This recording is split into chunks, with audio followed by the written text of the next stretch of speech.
We would like to open, the discussion now. So if you ask any questions, I have a few questions for you. So be ready. Yes. Yeah. Yeah, I'm just trying to relate this to my study, but why do you think there are less Tunisians going to a country such as France? Because the tuition is lower in France than in the U.S.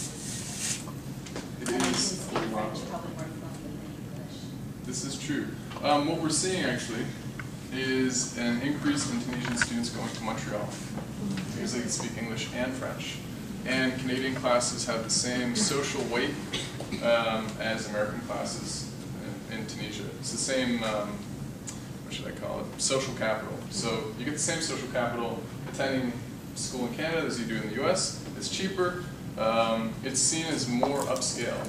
So France and Europe have traditionally... Sorry, it's cheaper in Canada? Than the US. So the US would be the alternative. France is kind of, and Europe at large, is seen as kind of saturated. So it's been this historical location for migration. You don't have to be super educated to get on a boat and cross the Mediterranean and get there. Not to disparage. I have many friends who've done that. But it kind of holds this different identity. And what I'm trying to say is the selection of English language and the selection of the West has become a new identity. So it's a distancing from, well, France was our colonial director and has instituted this policy, to now we're going to self-identify and create the new Tunisian that we hope to see. So, yes. I very much appreciate the macro view that you've given us, and I'm wondering if you've done any kind of interviews or other ways to get at some of the aspirations of the youth that you were talking about, and in particular then hitting on any of these points that you made. Yeah, so this research actually came out of 2 years. This isn't the complete version of my research, but essentially this is my doctoral work for anthropology. So I've done interviews with about 250 Tunisian students, about the same number of Tunisian educators, English language educators. We're looking at secondary schools. Secondary schools and private language schools. Because those two... Mixed gender? Mixed gender, yes, absolutely. Tunisia is a very mixed gender society. But those two seem to be the biggest sources of English language education. The universities, not so much. And also, the universities are limited by something called the BAC. So they have these finishing tests, you take the BAC, you get there or not. A lot of the people that I was speaking with were pre-BAC. So, 18, 19-year-olds. And then I've talked to people post-BAC and kind of compare the differences between that. But that will be in my larger work. I should have brought more for today. Yeah. Yeah, I was curious about the, aside from language, I guess either English or French if people are going to Montreal, what is the lure of North America? What is the lure of North America?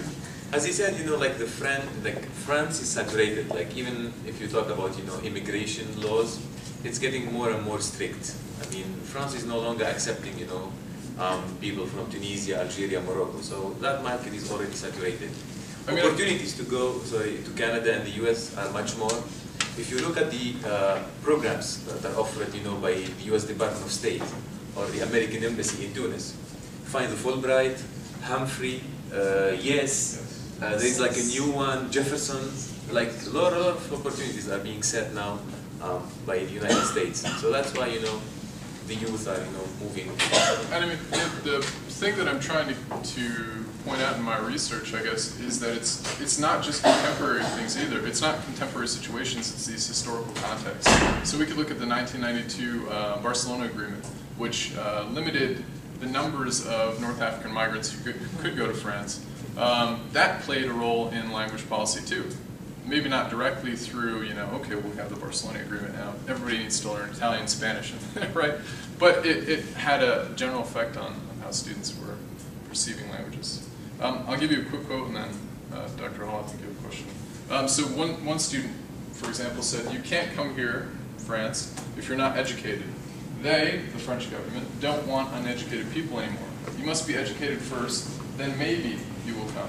I think people see this now, Tunisian youth, and are putting their heads before their hands. So there's this understanding of knowledge economy. So having knowledge is power. Having knowledge is the ability to be mobile. And language knowledge is a very big part of it. I have a question about the larger study that you're doing. I'm wondering if you're thinking about what function it might play in the cultural politics of Tunisia or in the educational policies. Yeah, I guess I can answer that.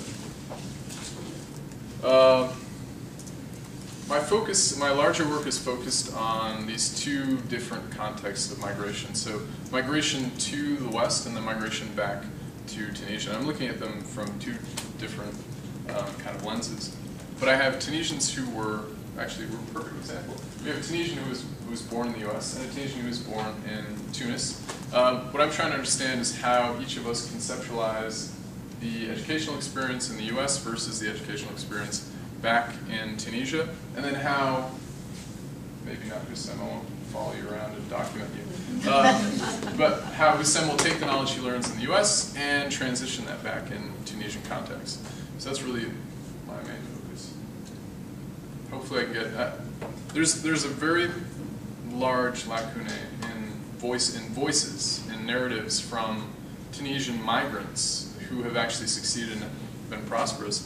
And I think that's the big addition to the anthropological discourse that I offers. Yes, thank you for the talk. I had a quick question. One of the things that I've been trying to look at in my work is the kind of African diasporan community within the U.S.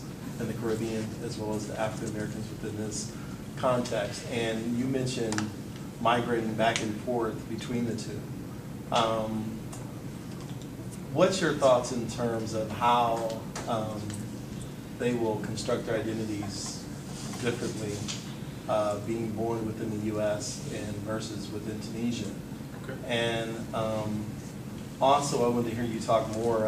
I thought about the Black Power movements and the role that language played within the African American community doing those Black Power movements in the 60s and the 70s. What role do you think language played in, I know it's connected to identity, but in terms of the revolutions among youth culture within Tunisia? Okay, so I'll answer your second question first and your first question second. Okay.